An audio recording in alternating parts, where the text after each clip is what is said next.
আমি যুদ্ধ না করলে বা মুক্তিযোদ্ধারা যুদ্ধ না করলে এই সন্তানেরা তো বাংলাদেশের সন্তান হইতো না, এরা হয়তো পাকিস্তানের সন্তান। আমার মৃত্যুকে আমি কোনোদিন ভয় করি না, কিন্তু অপমৃত্যু আমার কাছে সবচেয়ে বেশি লজ্জাজনক। আমি আবারও প্রশ্ন করতে চাই, এই দেশে আমার বাঁচার অধিকার আছে কিনা? পুলিশ আর আর্মি আসাই কি আমার মতো একজন মুক্তিযোদ্ধার বাড়িতে আমার জন্য খুব সম্মানজনক ব্যাপার? আমি কোনো অপরাধ করছি তো আমার বিরুদ্ধে তারা কেস করুক, মামলা করে আমাকে, যদি আমি অপরাধ সেই ধরনের অপরাধ করে থাকি যেটা হলো বেইলেবল সেকশন না, আমাকে তারা জেলখানায় পাঠায়। আমাদের নামে বিশ্রী স্লোগান দেওয়া বা আমি একটা বাসা বাড়িতে থাকি সেটা হলো ভাড়া বাসা, এটা আমার নিজের কোনো বাসা না। আমি ওই সেগুন বাগিচা কনকর্ড টাওয়ারে আমি ভাড়া থাকি, সেটা ভাড়া বাসা।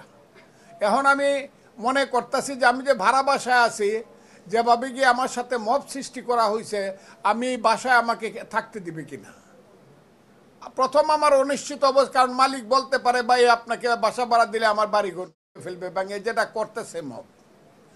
দুই হইল আমি আমার জীবন নিয়ে চিন্তিত যতটা, তার চেয়ে আমার স্ত্রী আজকে দেখেন আপনি বসে আছে, আমার সন্তানরা ওখানে থাকে, আমার ছোট সন্তান ব্যারিস্টার, আমার আরও দুই সন্তান আছে, এক সন্তান উত্তরাতে থাকে, বড় ছেলে, মেজর ছেলে আছে, সেও চাকরি করে।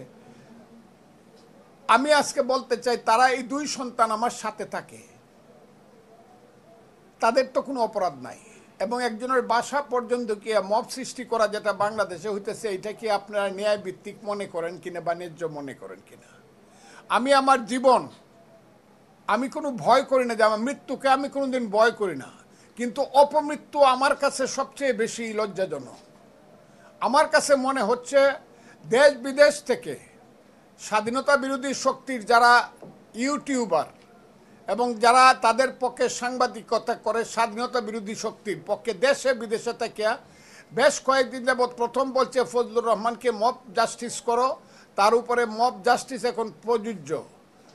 আর ফ্রান্স থেকে দুইজন সাংবাদিক বলছে তাকে দরকার।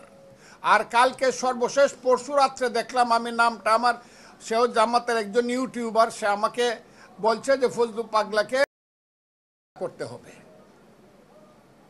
এই যে অবস্থাটা, এই অবস্থাটা জানানোর জন্য আমি আপনাদের কাছে আসছি, এবং তার রেজাল্ট আমি দেখতেছি আমার বাড়ির সামনে।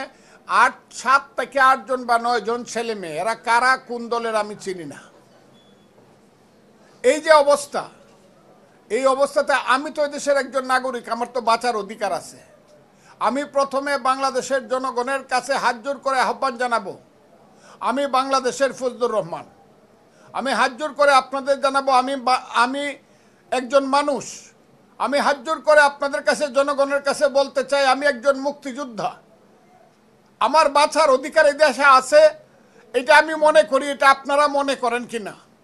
আর আমার দলকে আমি বলবো এই কথাটা, দল আমাকে একটা শোকজ করতেই পারে, এটা আমি উত্তর দিব, সেটা দলের সঙ্গে আমার ব্যাপার, তখন দেখা যাবে। কিন্তু আমার জন্য যারা আসলো, আমি তাদের সঙ্গে, আমি তাদেরকে চিনি না, জানি না, তাদের সঙ্গে আমার কোনো সম্পর্ক নাই, দূর সম্পর্ক নাই, তাদের সাথে আমার শত্রুতাও নাই, আমার কোনো মিত্রতাও নাই। কিন্তু এই যে মব একটা সিচুয়েশন সৃষ্টি হয়ে আমাকে জন্য বা আমার ছেলে মেয়েদেরকে সর্বনাশ করার জন্য, আমার পরিবারকে সর্বনাশ করার জন্য আমি একটা ভাড়া বাসায় থাকি, এর মধ্য দিয়ে আমার কাছে মনে হচ্ছে যে এই দেশে কি আমার বাঁচার অধিকার আছে কি নাই, এটা জনগণকে জানানো উচিত। আমি বাংলাদেশের জনগণকে আমি আবারও প্রশ্ন করতে চাই, এই দেশে আমার বাঁচার অধিকার আছে কিনা।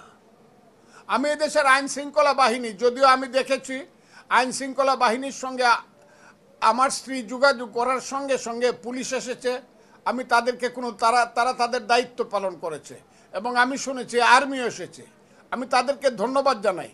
কিন্তু পুলিশ আর আর্মি আসাই কি আমার মতো একজন মুক্তিযোদ্ধার বাড়িতে আমার জন্য খুব সম্মানজনক ব্যাপার, যারা আমাকে বাঁচাইতে চাবে, যে পুলিশ আর্মি আমাকে গার্ড করবে?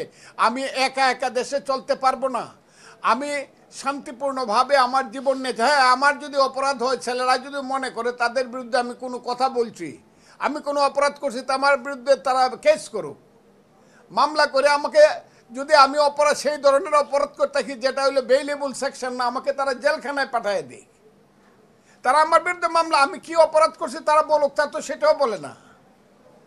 কাজে আমি আপনাদের কাছে এই কথাটা বলার জন্যই আসছি আজকে, যে আপনাদের মাধ্যমে আমি সারা জাতিকে জানাতে চাই, বাংলাদেশের মানুষ আপনারা জেনে রাখুন, আমার জীবন, আমি ফজলুর রহমান, আমি দেশকে ভালোবাসি, আমি মুক্তিযুদ্ধকে ভালোবাসি, আমি দেশের মানুষকে ভালোবাসি। বিশেষ করে আমার যে এলাকা ইটনা মিটামন অষ্টগ্রামের মানুষ, কালকের থেকে বোধহয় ওখানে নাওয়া খাওয়া মানুষের বন্ধ। ইটনা অষ্টগ্রাম মিটামনের মানুষ, আমি কথাটা যেখান থেকে আমি নির্বাচনী এলাকা, সেখানের মানুষ নিস্তব্ধ হয়ে গেছে। কাজে আমি তাদের প্রতিও সহানুভূতি জানায় বলতেছি, আপনারা এই কথাগুলো, আমার কথাগুলো সারা বাংলাদেশে প্রচার করে, আমি একজন মানুষ, আমার অধিকার আছে, fundamental rights according to the constitution of Bangladesh, এই দেশে আমার বেঁচে থাকার অধিকার আছে, সেইটা আপনারা নিশ্চিত করার জন্য আপনাদের সাংবাদিক জগতের যে শক্তি আছে সেই শক্তিটা দয়া করে আপনারা প্রয়োগ করুন। এই কথাটা বলার জন্য আমি আজকে আপনাদেরকে ডাকছি।